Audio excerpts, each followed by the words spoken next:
Maaf itu Bapak, sebelum keliling bisa ambil tempat di sana dulu. Saya ceritakan dulu biar lebih tahu tentang kampungnya ya.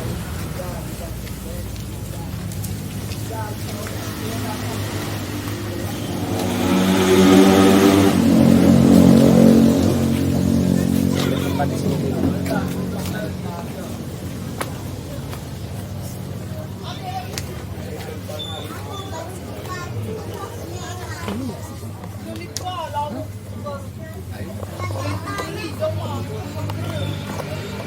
Baik, Ibu Bapak yang saya hormati, kenalkan dulu ya, nama saya Usman. Tapi kalau sudah berkeluarga di sini, soalnya nama bujangnya sudah tidak dipanggil lagi. Saya dipanggil Amak Sasmita. Anak saya namanya Sasmita yang paling besar, saya dipanggil Amak Mita. Oh, anak bapaknya. Ya, kalau ibu Ina di sini. Ina. Oke, jadi saya ucapkan selamat datang di kampung kami. Dan ini adalah kampung yang masih tradisional, Bapak, yang ada di Pulau Lombok. Dan ini kampung bukan dibuat sebagai tempat kunjungan wisata saja, ya. Tapi kami bertempat tinggal, jadi masih aktif tinggal di sini sehari-harinya. Dan ini kampungnya memang sudah lama, karena sudah 15 keturunan. Ya, tapi dari generasi yang paling tua sampai saat ini kami sebagai masyarakat di sini, inisiatif kami masih kuat untuk menjaga dan melestarikan peninggalan leluhur kami, seperti bangunan-bangunan yang masih tradisional, adat, budaya, dan tradisi. Yang dimana bangunan rumah kami di sini lantainya itu yang dipel menggunakan kotoran sapi. Jadi mengepel menggunakan kotoran sapi ini adalah suatu tradisi dari leluhur kami. Ya, karena kami juga lantai rumah kami bukan dari semen, soalnya kami buat dari tanah liat yang dicampur dengan dedak padi. Jadi ketika kami mengepel, rumah kami ini bisa kuat kayak semen dan bikin tidak berdebu. Nah, tapi kalau agama, alhamdulillah kami Muslim. Jadi kalau kami sholat di rumah, karena ngepelnya menggunakan kotoran sapi, ya harus menggunakan alas tikar supaya tidak kena dengan bekas kotoran sapi ini gitu. Tapi alhamdulillah kebanyakan jamaahnya di masjid, kalau masjid sudah modern, jadi tidak dipel pakai kotoran sapi. Baunya gimana? Nggak bau? Awal dipel memang bau, Pak. Soalnya kami ambil masih basah gitu. Oh, masih Ya, basah. tapi kalau sudah kering, ya 3-4 jam. 3-4 jam setelah dipel, baunya sudah hilang. Jadi kalau memang awal-awal dipel itu sangat bau, soalnya yang basah yang kami pakai. Nah, terus nama dari kampung kami ini Bapak Ibu Sade. Menurut dari orang tua kami, Sade ini artinya kesadaran atau obat. Karena leluhur kami dulu katanya orang-orang tua kami di sini, ketika dia nginap di beberapa bukit di luar dari bukit ini sebelum jadi kampung, katanya tidak pernah merasa nyaman. Pikirannya selalu terombang-ambing. Tapi setelah dia nginap di bukit ini, dia sadar. Dulu sebelum jadi kampung ini bukit. Memang ini bentuk kampungnya kayak bukit. Nah, tapi orang leluhur kami katanya orang tua kami di sini dia merasa nyaman. Jadi dia sadar bisa terobati. Ada penginapan di sini? Enggak ada itu. Bapak tahu supaya nyamannya gimana? Ya, kalau misalnya kalau mau bermalam di sini boleh, tapi di rumah warga. Jadi soalnya rumah nggak ada yang kosong soalnya, Pak. Homestay ya? Nggak ada homestay di sini. Karena ini tempat tinggal soalnya. Tapi kalau ada kesepakatan boleh ya? Ya memang misalnya ketika ada biasanya Bapak ada mahasiswa yang mau skripsi, biasanya dia menginap di sini. Ya, tapi kalau ada wisatawan yang mau bermalam di sini, misalnya kayak gimana sih suasana malamnya, boleh. Jadi nggak ada ini, cuman kita harus siapin rumah ya, mungkin 2 rumah atau tergantung dari rombongannya. Dan di sini dia merasa nyaman, tapi sade itu Bapak, menurut dari orang tua kami diambil dari kata syahadat. Karena leluhur kami di sini dulu di sini katanya dia bersyahadat di sini. Dia selalu mengucapkan 2 kalimat syahadat. Asyhadu an la ilaha illallah. Jadi selalu dia mengucapkan itu, dia ambil nama dari itu syahadat. Jadi sade diartikan obat. Memang dulu sebelum jadi kampung, bukit ini memang banyak tumbuh-tumbuhan obat yang tumbuh di sini. Makanya diartikan obat sama orang kami di sini. Tapi selama 15 keturunan Bapak Ibu, Sade ini sekarang sudah ada pemekaran. Jadi di luar sudah ada 9 dusun. Cuman yang 9 dusun ini arsitektur bangunannya sudah tidak seperti yang ada di sini. Mereka sudah buat dulu modern seperti kampung sebelah. Kampung depan itu ya? Iya. Nah, yang pemekarannya ini tidak jauh Ibu dari induknya, masih sekitaran sini. Berapa kakak di sini itu? Kami yang tinggal di induknya Bapak ada 150 kakak. Memang tidak bisa nambah lagi untuk bangunan rumah karena lahannya sudah penuh Ibu. Jadi ketika ada keluarga baru mau buat rumah di sini di induknya, memang lahannya nggak ada. Jadi mereka harus keluar dari induknya ini.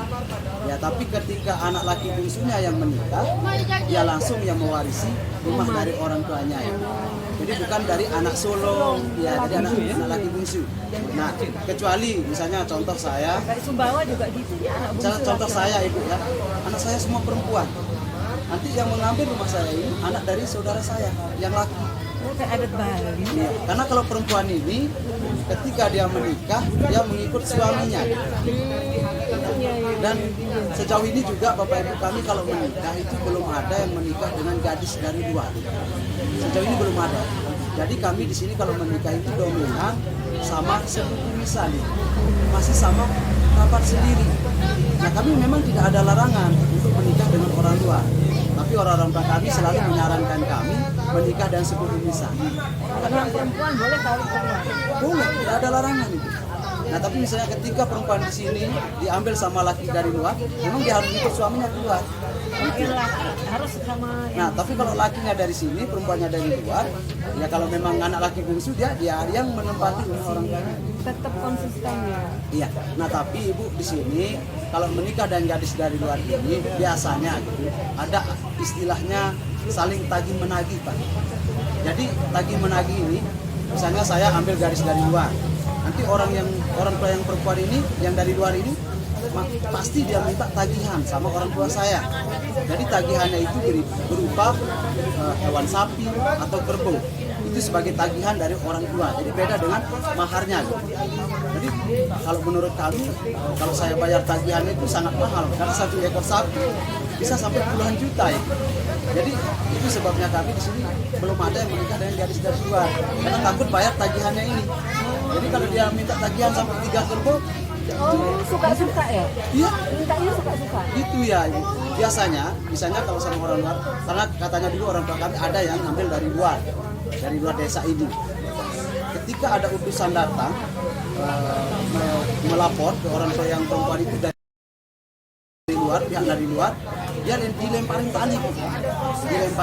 Jadi dia bapaknya yang perempuan ini dia tidak ngomong saya minta kerbau atau minta sapi, tapi dia lemparin tali di depan utusan itu. Berarti utusan ini sudah tahu bahwa dia diminta sapi. Oh, tali untuk sapi untuk Ya tali untuk sapi. Tapi misalnya talinya itu panjang, itu berarti dia minta sapi ukurannya itu, besarnya ukurannya itu gitu. kode-kode. Nah itu yang kami takuti ketika kami ngambil gadis dari luar. Makanya sejauh ini belum ada. Begitu sebaliknya, kalau lakinya dari luar, perempuan dari sini, orang tua kami juga masih sama seperti yang iya. Jadi ada istilahnya saling tagih menagih. Nah tapi kalau sama sepupu misan atau kerabat sendiri, tidak mungkin kami harus minta tagihan sama sepupu kami gitu. Ya paling bayar maharnya saja gitu. Dan maharnya itu juga tergantung dari pihak laki-laki. Ketika dia tidak mampu membayar maharnya, kalau misalnya yang perempuan ini calon istrinya minta maharnya banyak, ditawarin sama kiainya supaya bisa langsung dibayar gitu. Gitu. Misalnya kalau nggak mampu pakai uang ya bisa bayar pakai kain. Ya. Kesepakatan ya. Ya, itu sebabnya kami di sini dominan sama sepupu misan. Dan Lebih murah meriah kalau nah, tapi kalau sama sepupu misan Bapak, memang menurut orang-orang tua kami di sini, ini adalah salah satu cara untuk mempertahankan suatu budaya kami, tradisi kami. Karena di sini tradisi kami ketika menikah tidak boleh dilamar. Jadi nggak ada istilah bertunangan, Bapak. Tapi kalau populasi yang perempuan lebih banyak daripada laki kan nggak masalah itu. Ya, Kalau di sini banyak poligami perempuan Pak, boleh. Poligami nggak apa-apa. Iya, jadi nggak poligami nggak masalah di sini Pak. Tapi sejauh ini belum ada soalnya yang poligami gitu. Nah tapi nggak ada larangan. Cuman Kan kalau- biasanya sekarang ini biasanya kalau yang banyak poligami Pak, perempuan. pasti berantem. Oh, Ya pasti itu, karena pasti perempuan nggak mau dimadu kan. kebanyakan perempuan soalnya. Ya, Kalau menurut sensus di sini antara laki perempuan Memang banyak perempuan Pak, banyak perempuan. Nah tapi Nanya ini poligami. seharusnya ini poligami. dan tradisi kami di sini Bapak Ibu kalau mau menikah kami harus culik dulu yang perempuan. Oh iya, dicuri ya. Dia dibawa lari tanpa sepengetahuan orang tuanya. Tapi di Lombok ada yang disebut dengan kawin lari, ada kawin culik. Jadi beda itu. Kalau yang disebut dengan kawin lari ini, kami memang sudah pacaran sebelumnya, jadi sudah suka sama suka. Misal contoh saya kan, waktu saya pacaran orang tua yang perempuan dia tahu saya suka sama anaknya. Nah tapi ketika saya mau menikah sama anaknya ini, saya harus diam-diam, janjian dulu sama pacar kami itu untuk kami bawa lari. Nah di mana orang tuanya tidak curiga gitu. Jadi setelah saya janjian sama pacar saya, jadi perempuan ini ketika dia mau keluar dari rumahnya, dia harus pintar cari alasan sama orang tuanya. Kalau alasannya kurang tepat, orang tuanya bisa curiga bahwa dia mau dibawa lari gitu sama pacarnya. Misalnya alasannya mau ngambil air, mau mandi. Ketika beralasan seperti itu, dilarikan sama pacarnya. Jadi orang tuanya nggak tahu. Nah setelah berapa jam anaknya nggak balik-balik, orang tua perempuan ini memang pasti dia nyari. Dia berusaha untuk dia cari anaknya. Kalau kami ditemukan, ketika kami mau melarikan anak gadis, itu bisa gagal. Yang lakinya bisa dikenakan sanksi adat.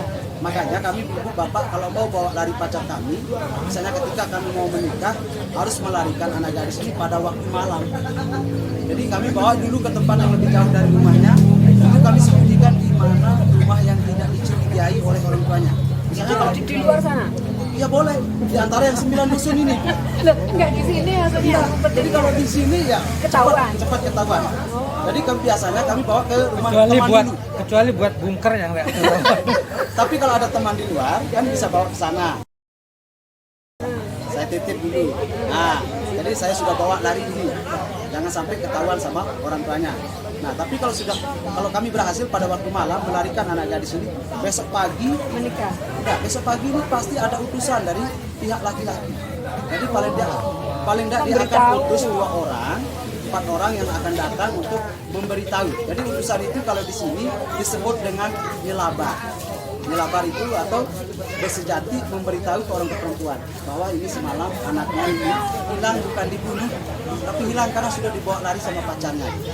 Nah setelah ada pemberitahuan seperti itu, orang tuanya yang perempuan ini nggak boleh nolak. Jadi mesti dia harus terima dan wajib dia ngasih wali untuk anaknya di akad nikah. Ya paling tidak 3 hari Pak. 3 hari Oh, cepat banget.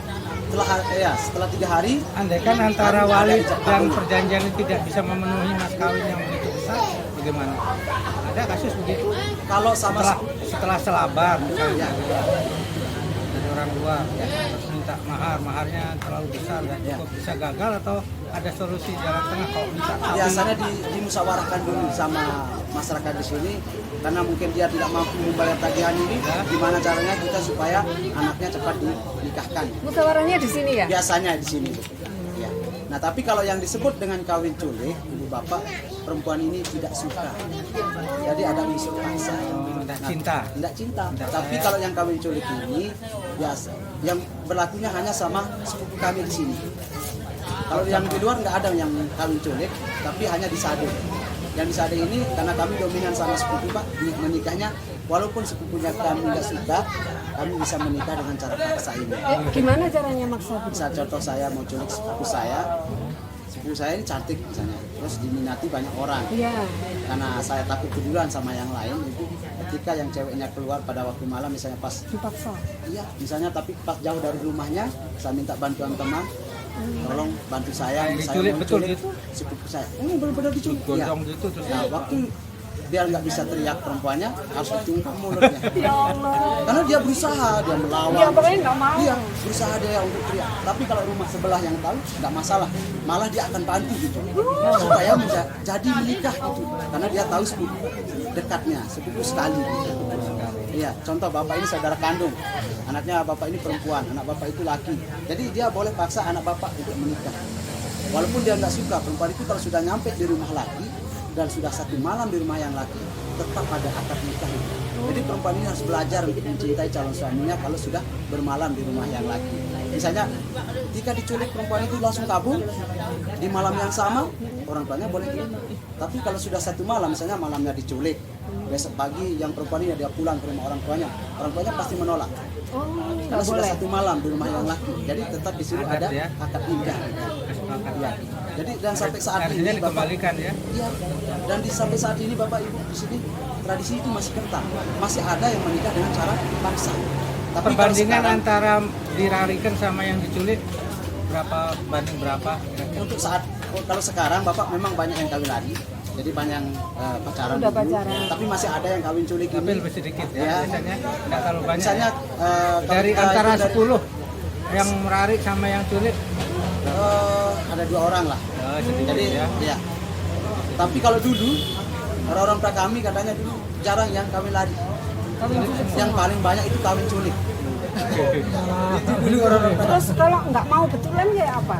Memang kalau nggak mau betul, Oh, gimana? kalau sudah satu malam pasti ya mau nggak mau betulan. dia harus belajar. Oh, gitu. Mencintai calon suami. Boleh marah nggak? Kalau saya marah sih. Jadi ibu teman saya sendiri yang ngalamin ya. Soalnya saya mau bantu teman. Teman saya sebenarnya dia sudah janjian sama pacarnya. Sebenarnya dia yang disukai sama cewek ini. Nah tapi waktu dia janjian, teman saya ini kebetulan sepupunya lewat. Nakal teman. Jadi dia dengar sepupunya lagi janjian sama pacarnya. Nah Di tengah jalan diculik. pas cewek ini keluar alasannya mau ngambil air ke sumur, jadi orang tuanya nggak curiga. Memang teman saya ini janjiannya di sumur. Jam 8 malam janjiannya. Terus setelah dia nyampe di sumur, perempuan ini karena terburu-buru takut ketahuan sama orang tuanya, itu bukan teman saya yang dijanjikan, padahal itu sepupunya sendiri, dia berdiri sendiri ya. Tapi cewek ini dia ngira itu pacarnya. Dikira. Iya. Terus setelah nyampe di sumur, cewek ini ayo bawa lari saya, takut saya ketahuan sama orang tua. Jadi yang cowok Memang sepupunya betul ini- nggak tahu Iya. karena gelap atau ada Karena gelap. Karena gelap, Pak. pakai teluh gitu dia supaya dia waktu di sumur, Baca-baca sumur gitu. itu nggak ada lampu ya, gelap di sana, makanya dia nggak tahu yang perempuan itu dulu. Pas nyampe di sumur dia lihat dia lihat apa orang yang berdiri sendiri, dikirain itu pacar yang dijanjikan. Iya. Nah terus yang cowok itu diam aja bawa, sebenarnya itu sepupunya sendiri.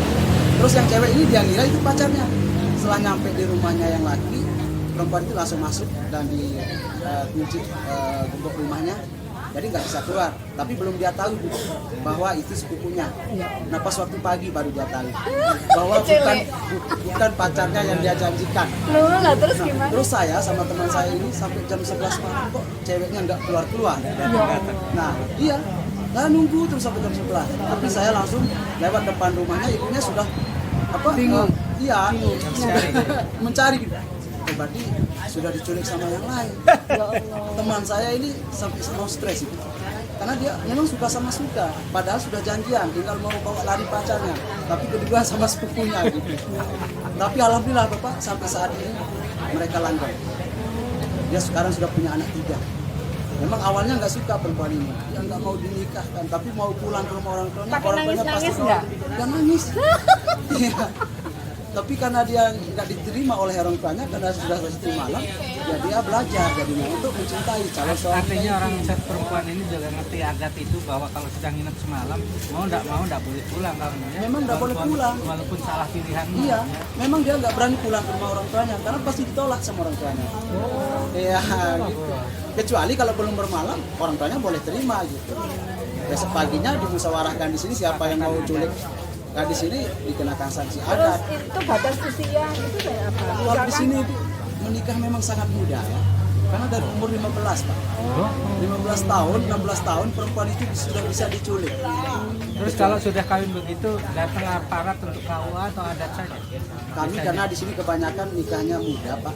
Jadi kalau kita ambil dari undang-undang pemerintah itu masih di bawah umur. Jadi kami tidak ada dari KUA. Jadi kami menikahnya secara adat. Makanya di sini orang-orang Sade ini sejauh ini jarang sekali yang punya buku nikah. Karena umur nikahnya muda. Contoh seperti saya sudah punya anak 3, umur nanti saya yang pertama umur 16 tahun sekarang. Sampai saat ini saya belum punya buku nikah. Bapak umur berapa? Sekarang saya 39. Terus kalau mau sekolah gitu diminta yang Susah kemarin Pak saya. Susah ngurusnya ya. Susah Sebetulnya bisa nikah ulang kalau udah cukup umur. Susah. saya ngurus karena sudah punya anak 3, saya belum punya buku nikah. Kan itu diminta kalau mau sekolah, mana buku nikah orang tuamu, mana. Waktu saya mau bikin aktenya Pak, susah sekali. Ya, jadi saya Nggak, minta artinya sama mungkin ada pengurus solusi yang di sini, kayak ya, gimana Pak caranya Don ini supaya- bilang tua, kayak Pak Don ini bilang setelah secara adat begitu memenuhi umur secara undang-undang bisa dikawinkan ulang Ya, secara kalau negara. sekarang Bapak Bisa mungkin ya? ya, Bisa misalnya umur nikahnya sekarang umur 17 misalnya. Yang laki mungkin tinggal 2 tahun lagi itu sudah bisa dibuatkan. Nah, sekarang ya kalau ada yang menikah umur 17 tahun, dari penghulu kami yang harus bertanggung jawab. Besok kalau sudah umur 20 baru dia dibikinkan. Nah, kalau dulu Ibu soalnya nggak ada yang jarang yang ngurus. Makanya Tapi kalau anak-anak sekarang sudah ada kesadaran. seperti yang Bapak bilang tadi. Ya.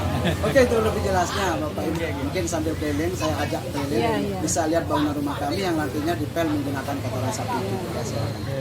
Bebas Pak, nanti kalau buat video atau ambil gambar silakan bebas.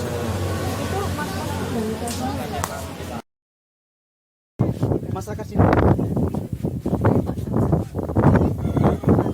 150 kalau yang di induk. Bagus fotonya dari sini Pak. Bapak berdiri sama ibu di sini. Saya ambil background rumahnya yang di belakang. Oke. Jadi Mas Don, Ayo Mas ke sini. gantian aja pakai. Tengah badan nggak apa-apa ya Pak? Ya. Ya biar terang. Terang sedikit 1 2. Sekali lagi. 1 2 3. Oke. Ini Pak. Oh ya. Nah, dilihat itu dulu. Ini rekam. Bagus. Ini atik aja.